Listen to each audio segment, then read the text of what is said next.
जी, अस्सलाम वालेकुम। आज मेरे साथ मौजूद हैं मेरे दोस्त शाहिद असलम। तहकीकाती सहाफ़ी हैं। पाकिस्तान में कई अखबारात के साथ मुंसलिक रहे हैं। आजकल एक गैर मुल्की इदारे के लिए जो है बड़ी एक्सक्लूसिव ख़बरें कर रहे हैं। तो मैंने आज उनसे सोचा कि गुफ्तगू की जाए और पूछा जाए कि पर्दे के पीछे हो क्या रहा है। सबसे बड़ा मामला जो आजकल चल रहा है वो शहबाज शरीफ के गिर्द ऐसे लगता है कि घेरा तंग हो रहा है, और बड़े अरसे से हम सुन रहे हैं कि टीटीओ का मामला है, जो मनी लॉन्ड्रिंग है उसका मामला है, और अब उसमें बाकायदा नोटिस भी जारी हो गए हैं एमसीबी के जो सदर हैं मियां मंशा उनको।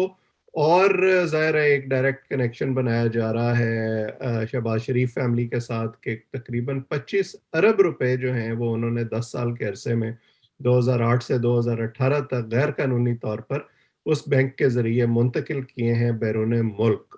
तो इनसे जानने की कोशिश करते हैं कि ये जो एहतसाब का शिकंजा अब सख्त हो रहा है शरीफ फैमिली के गिर्द, ये वहीं तक रहेगा या उससे आगे भी कहीं जाएगा। तो शाहिद असलम साहब, आपका बहुत बहुत शुक्रिया कि आपने आज वक्त दिया।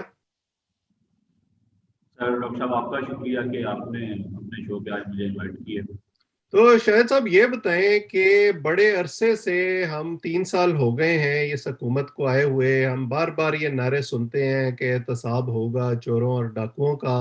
और अब उसमें काफी अरसे के बाद जब हमें डील की खबरें सुनने को मिल रही थी, ऐसा लग रहा है कि शायद कुछ हिलजुल हुई है। तो आप ये बताएं, खबरें तो सबने पढ़ ली होंगी कि नोटिस भी हो गया है और अब आगे शायद हाथ डालने की कोशिश की जाएगी शहबाज शरीफ पर और हमजा शहबाज तक। लेकिन इस नोटिस की हकीकत क्या है? क्या वाकई मियां मंशा गिरफ्तार होने वाले हैं? क्या वो वादा माफ गवाह बन जाएंगे शरीफ फैमिली के खिलाफ? आगे क्या होगा? जी अवैस साहब, इसमें आपको पता है कि ये असल में मामला सारा चल रहा है पिछले 1.5 पौने 2 साल से शुगर इंक्वायरी को लेकर। हम्म। चीनी की कीमतें अचानक से बढ़ी थी 2020 में जनवरी में, और जब से ये गवर्नमेंट आई है दिसंबर 2018 से अब सितंबर 2021 तक तकरीबन 44-45 रुपए पर केजी जो है वो इजाफा हो चुका है। हम्म। और जो शुगर मालिकान हैं या शुगर इंडस्ट्री के से रिलेटेड जो लोग हैं, वो तकरीबन 400 से 500 अरब रुपया जो है वो आवाम की जेब से अभी तक वो निकाल चुके हैं। और जब ये 2020 में इंक्वायरी कमीशन बैठा, प्राइम मिनिस्टर साहब ने इसका नोटिस लिया और एक कमीशन बैठा, उन्होंने बड़ी बड़ी डिटेल फाइंडिंग वो सामने लेके आए। उसमें मुख्तलिफ अदारों के लोग उसमें शामिल थे। उसमें स्टेट बैंक के लोग थे, एसएससीपी के थे, एफबीआर के लोग थे, इंटेलिजेंस ये ब्यूरो से थे, ये आप उस एफआईए और। इंक्वायरी की बात कर रहे हैं जिसके बाद जहांगीर तरीन के गिर्द घेरा तंग हुआ था? जी जी। जैसे ही वो फाइंडिंग आई तो प्राइम मिनिस्टर साहब ने कहा कि इस पे अब क्रिमिनल इन्वेस्टिगेशन जो है, ये फेडरल कैबिनेट ने एफआईए को मामला भेजा कि अब क्रिमिनल इन्वेस्टिगेशन करें, इसका क्या रोल है। तब से इंक्वायरी चल रही है और नवंबर 2020 में शहबाज शरीफ साहब पे, उनके बेटे और फैमिली के दीगर लोग और जो जहांगीर तरीन है पीटीआई के जो डिस्क्रेडिटेड लीडर हैं, उन पे एफआईआर हुई नवंबर 2020 में लाहौर में। हम्म। और उन पे शरीफ फैमिली पे इल्जाम था 25 अरब रुपए की मुबैना मनी लॉन्ड्रिंग का, और जो जहांगीर तरीन है उन पे तकरीबन 3.5 अरब रुपए की मुबैना मनी लॉन्ड्रिंग का इल्जाम। ठीक। ये मामला कुछ देर सर्द खाने में रहा। अचानक से फिर एफआईए, हालांकि होता है कि एफआईआर जब होगी तो एफआईए को काम था उनको पकड़े, इन्वेस्टिगेट अपना, उनको प्रोसिक्यूट करे, स्टेटमेंट ले और आगे कोर्ट में चलान जमा करवाए, लेकिन ऐसा कई महीने तक नहीं हुआ। हम्म। फिर अचानक जब हमारा वो बजट करीब आता है इस साल का, तो अचानक से फिर तेजी आई चंद महीने पहले। फिर एफआईए का नोटिस और ये वो, तो ऐसे सिलसिला चलता रहा और फिर उनपे जहांगीर तरीन साहब पे 2 मजीद पर्चे उन्होंने कर दिए। हम्म। और इसी तरह इस सट्टा माफिया जो है शुगर इंडस्ट्री के रिलेटेड, उन पे भी 30-40 लोगों पे उन्होंने पर्चे किए। हम्म। अब टोटल 14 एफआईआर है शुगर कमीशन में, लेकिन हैरानकुन तौर पर वैसा कि अभी तक किसी एक बंदे की गिरफ्तारी नहीं हुई।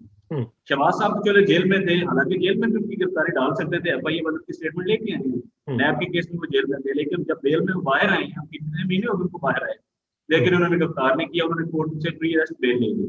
ठीक। अभी जो तेजी अचानक से फिर हम देखने में आ रही है, ये तेजी आई है सितंबर 25 को शहबाज शरीफ साहब की प्री अरेस्ट बेल लगी हुई है हमजा साहब की। ठीक। तो एफआईए को लास्ट हियरिंग पे बड़ी डांट पड़ी थी कोर्ट से कि आपने 2.5 लाइनें लिखी है इतने महीनों में, अब कर हम्म। क्या रहे हैं। ठीक। आप कह रहे हैं जी हम उनकी बेल को रिजेक्ट करें, हम गिरफ्तार करें, आपने आपके पास है क्या गिरफ्तार करने के लिए। हम्म। तो अब वो तेजी सारी आई है। 17 तारीख को एफआईए ने एक 26 बैंकरों की जो लिस्ट थी वो कोर्ट में जमा करवाई कि हम इनकी स्टेटमेंट जो है अंडर 164 सेक्शन पीपीसी, वो शरीफ फैमिली के अगेंस्ट इस केस में हम करवाना चाह रहे हैं। तो उनकी स्टेटमेंट फिर 18 को 6 बैंकरों की हुई और 23 को बाकी बैंकरों की होगी। तो ये सारी एक तो यानी आप ये कह रहे हैं कि हुकूमत चाहती है और एफआईए ये चाहती है कि मजीद बेल ना हो सके और शहबाज शरीफ और हमजा शहबाज दोबारा जेल में जाए। जी जी बिल्कुल, उनका ये एम है जो नजर आ रहा है, 25 को उनकी बेल रिजेक्ट हो और जो है उनको गिरफ्तार किया जा सके। उसी सिलसिले की ये कड़ी है जो आप बता रहे थे शुरू में कि मियां मंशा साहब जो एनसीबी के चेयरमैन और पाकिस्तान के one of the top businessman है, उनको भी एफआईए ने जो है वो 2 दिन पहले एक बड़ा स्ट्रॉन्ग वर्डेड लेटर लिखा है और बड़ी सख्ती से उनको तंबीह की गई है, बल्कि आप कहें कि उनको वार्न किया गया है कि आप इन मामलात से जो केस शरीफ फैमिली के अगेंस्ट हम इन्वेस्टिगेट कर रहे हैं उससे जरा दूर रहें, अगर आपके लिए अच्छा नहीं होगा। अच्छा, ये जो नोटिस भेजा गया है उसमें आपको अंदर की खबर क्या है? क्या एमसीबी को सिर्फ इस्तेमाल किया गया है या इस सारे खेल में मियां मंशा भी शरीक रहे हैं? नहीं देखिए, शरीफ फैमिली का और मियां मंशा का एक आपको पता है बड़ा क्लोज रिलेशनशिप रहा है। 90s में एमसीबी बैंक जो है वो शरीफ टेन्योर में ही इनको दिया गया था और उनका ये कोई डबी भी बात नहीं है कि मियां मंशा साहब का और शरीफ फैमिली का आपस में कितना करीबी ताल्लुक है। अब ये जो इनको क्यों लीगल नोटिस या एफआईए क्यों वर्क कर रहे हैं, बुनियादी वजह ये है कि 26 गवाहान हैं जो मुख्तलिफ बैंकर हैं जिन्होंने स्टेटमेंट शरीफ फैमिली यानी हमजा शहबाज और शहबाज शरीफ का खिलाफ देनी है, कोर्ट में ये दे रहे हैं अभी। उनमें से 13 लोग एमसीबी के हैं, मुख्तलिफ ब्रांचेस के मैनेजर हैं, कोई किसी का कोई डेजिग्नेशन है, किसी का कोई। अब एफआईए क्या कह रहा है कि हम जब इन्वेस्टिगेशन कर रहे थे इस शुगर इंक्वायरी की, तो हमें जो बहुत से जाली अकाउंट सामने आए जिनमें किसी चीनी वाले का, पापड़ी वाले का, कोई फलूदे वाले का, किसी क्लर्क का, किसी चौकीदार का, इन लोगों के नाम पे अकाउंट खुले और उनमें से बहुत से अकाउंट जो हैं वो एमसीबी में खुले और उनमें अरबों रुपए की ट्रांजैक्शन हुई बाहर से, रिमिटेंस के चक्कर में उनको शो किया गया। और एफआईए का ये दावा है कि ये बेसिकली, क्योंकि उन्होंने बाद में उन लोगों को बुलाया, उनकी स्टेटमेंट भी एफआईए ने ली हुई है बहुत पहले से, कि उन्होंने कहा कि एफआईए को कि ये अकाउंट्स हमारे नहीं है, हमें तो पता ही नहीं है ये तो शरीफ, उन्होंने शरीफ फैमिली ने हमें कहा था आप अपने आईडी कार्ड दें, आपके अकाउंट खुलवाने हैं और ये तो वो हमें नहीं पता कि ये पैसा कहाँ से आ रहा है, कौन लेके आ रहा है, हमें तो कागज हमसे इन्होंने मांगे तो हमने तो वो दे दिए। तो क्या एफआईए वहां तक जाएगी कि मियां मंशा को गिरफ्तार करे या बस डरा के छोड़ देंगे? नहीं, मियां साहब को गिरफ्तार करना देखिए डॉक्टर साहब इतना आसान नहीं है। अभी उनके हवाले से बहुत से केसेस बड़े सालों से चल रहे हैं, नैब में बड़े केसेस चल रहे हैं और नैब के पास तो एफआईए से भी ज्यादा अथॉरिटी है, लेकिन अभी तक नैब ने उनको कभी गिरफ्तार नहीं कर सकी। और उसका ज़ाहिर है एक बिजनेस क्लाइमेट पे भी एक इफेक्ट आता है और वो फिर हुकूमत इस वक्त जिस सिचुएशन में है कोविड के बाद, ज़ाहिर है वो शायद ये रिस्क नहीं लेना चाहेंगे। लेकिन जो शहबाज शरीफ के साथ एक खास मोहब्बत है इस हुकूमत की और पूरी शरीफ फैमिली के साथ, वो एक और चीज़ है। तो आपने नाम लिया था इसी केस के हवाले से जहांगीर तरीन का भी, और हमने देखा कि जहांगीर तरीन ने भी अपने ग्रुप के साथ हुकूमत पर प्रेशर डालने की कोशिश की थी। तो क्या इस तेजी का एक मतलब ये भी हो सकता है कि उस केस को थोड़ा बैकग्राउंड में धकेला जाए ताकि हुकूमत के लिए जो है वो थोड़ी रिलीफ उधर से आए और लोगों का और मीडिया का जो फोकस है वो इस केस पर हो जाए? देखिए डॉक्टर साहब, जो अभी तक मुझे इस केस को लेकर समझ आ रही है, क्योंकि मैं फ्रॉम द डे फर्स्ट इसको देख रहा हूँ, ये बड़ा ऐसी दिलचस्प सूरत सामने आती है कि स्ट्रेटजी की गवर्नमेंट की कि देखें सबसे पहले जब ये चीनी स्कैंडल का मामला सामने आया और एफआईए ने यहाँ पे क्रिमिनल इन्वेस्टिगेशन शुरू की, तो जब पर्चे हुए ना सबसे ज्यादा फोकस उस वक्त रहा इनका जहांगीर तरीन पे, क्योंकि शरीफ खानदान के लोग तो जेल में थे, हमजा भी जेल में थे और शहबाज शरीफ भी जेल में थे। इन्होंने सारा फोकस किया जहांगीर तरीन पे, नोटिस पे नोटिस, उधर से प्रेस कॉन्फ्रेंस हो रही है, मीडिया कवरेज हो रही है, हाइप क्रिएट हो रही है। जैसे ही वो बेल पे आ गए और ये सिलसिला चलता रहा इनका जहांगीर तरीन साहब के हवाले से बजट तक, और स्क्रीव करके बजट पास करवा लिया, क्योंकि बहुत से हमदर्द थे जहांगीर तरीन साहब के, उनको आप कह रहे दूसरे मानों में शायद गवर्नमेंट ने ट्विस्ट किया या ब्लैकमेल किया या उनका थोड़ा सा बाजू मरोड़ा ताकि बजट आसानी से पास हो जाए। बजट पास हो गया तो वो मामला दोबारा फिर ठंडा हो गया। उसके बाद उन्होंने चढ़ाई शुरू कर दी, अब देखिए शहबाज शरीफ फैमिली पे, और अभी सारा अब जहांगीर तरीन साहब बिल्कुल जो है वो आउट ऑफ फोकस है अभी, उनका कहीं नाम नहीं है, हालांकि वो भी FIA के रडार पे हैं, बड़ी देर से उनकी इन्वेस्टिगेशन चल रही है, वो भी PS बेल पे हैं, लेकिन उनके हवाले से अभी कोई डेवलपमेंट नहीं हुई, सारा वो शरीफ नदी पे चला गया दोबारा पे। और इसी ये मेरा केस में स्ट्रेटजी उन्होंने ये बनाई दूसरा हुई है नाम जो कि था इस केस में वो खुसरो बख्तियार का था, उन पे भी इसी तरह शुगर स्कैंडल के हवाले से और पैसा बनाने के हवाले से उन पर भी उंगलियां उठी थी। देखिए, जब ये शुगर इंक्वायरी ने तकरीबन 88 मिले हैं पाकिस्तान में, तो उन सारों पे उन्होंने कच्चा चिट्ठा उस वक्त सैंपल के तौर पर उन्होंने 10-12 लिए थे। हम्म, लेकिन होना तो ये चाहिए था कि अब 87-88 अगर मिले हैं पाकिस्तान में शुगर मिले, तो हम्म, जाहिर है ये क्राइम तो सारों ने किया है मुबैना तौर पे। अगर किसी एक का टैक्स एविएट का मामला है तो दूसरे का भी होगा, किसी एक के जाली अकाउंट्स के मामला हैं वो डेफिनेटली दूसरे तीसरे के भी हैं। हम्म, तो इनका फोकस सिर्फ 2-4 पे है, और वो तो गवर्नमेंट में बैठे हुए हैं, दूसरों बख्तियार साहब बाकी वजीर हैं, उनके हवाले से कमीशन ने भी बड़ी जो है ऑब्जर्वेशन भी दी उस वक्त की अपनी फाइंडिंग में। हम्म, लेकिन जो जब क्रिमिनल इन्वेस्टिगेशन की बात आई तो उनको सिर्फ एक वजारत से उस वक्त हटाया गया था, हम्म, जब ये रिपोर्ट आई थी शुगर कमीशन की। लेकिन जब क्रिमिनल इन्वेस्टिगेशन की बात करें तो आज तक FIA ने उनको नोटिस भी नहीं दिया, और वो कहते हैं कि जी मेरा लेना देना नहीं है, मेरे भाई वगैरह देखते हैं। भाई ठीक है, आपके भाई देते हैं, आपका पूरा खानदान है, उनके शेयर हैं उसमें, रहीम यार खान ग्रुप में, और चौधरी मोहन सलाई जो कि स्पीकर पंजाब असेंबली परवेज लाई उनके साहबजादे हैं, और वो भी अब बाकी वजीर हैं। उनके हवाले से भी बड़ा गो स्लो वाला सीन है इन्वेस्टिगेशन का। और मेरे राय के मुताबिक उनके हवाले से बड़े स्ट्रॉन्ग एविडेंस FIA के पास मौजूद हैं। हम्म। लेकिन जाहिर है जब तक कोई ऊपर से इशारा नहीं आएगा, जब तक टॉप नॉच आपकी गवर्नमेंट की उनको कहेंगे नहीं, वो कैसे मूव कर सकते हैं।